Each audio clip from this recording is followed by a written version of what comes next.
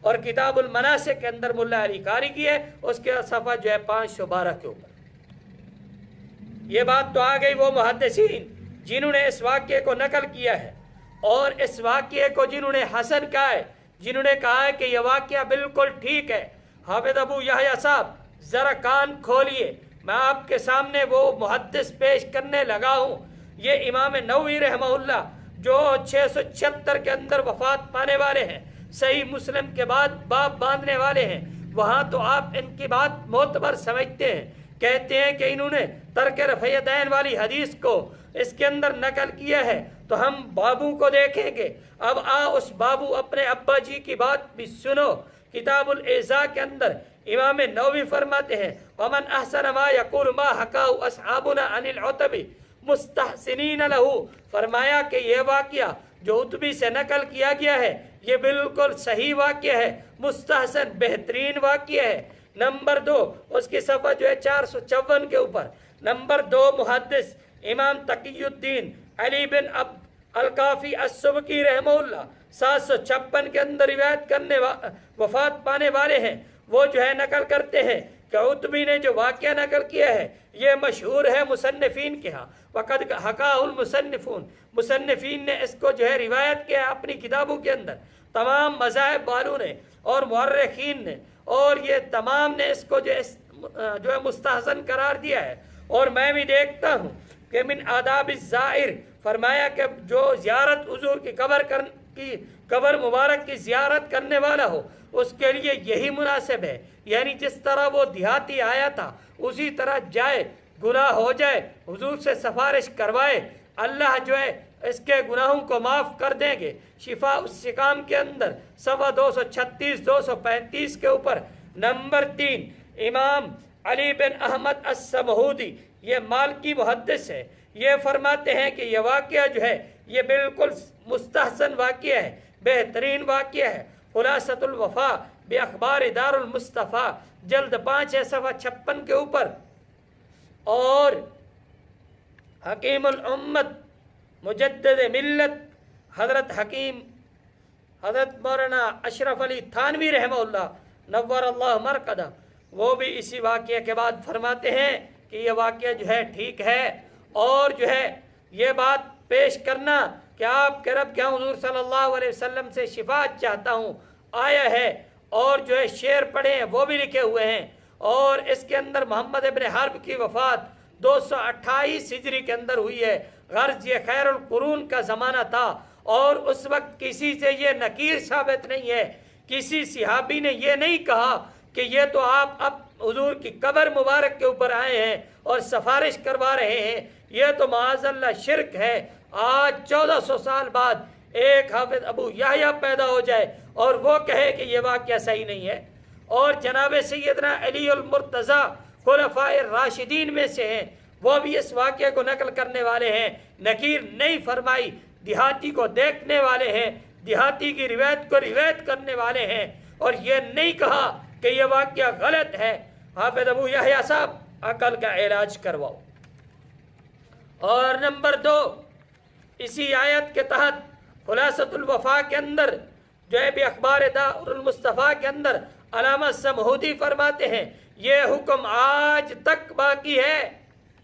یعنی آج تک باقی ہے۔ اگر کوئی آدمی جائے اور حضور سے جا کر سفارش کروائے، اور شفاء السقام کے اندر جو ہے یہ بات بھی لکھی ہوئی ہے، شفاء السقام کے اندر علامہ عبد القافی السبکی رحمہ اللہ تقی الدین وہ بھی فرماتے ہیں کہ یہ حکم آج تک باقی ہے۔ اور نمبر 3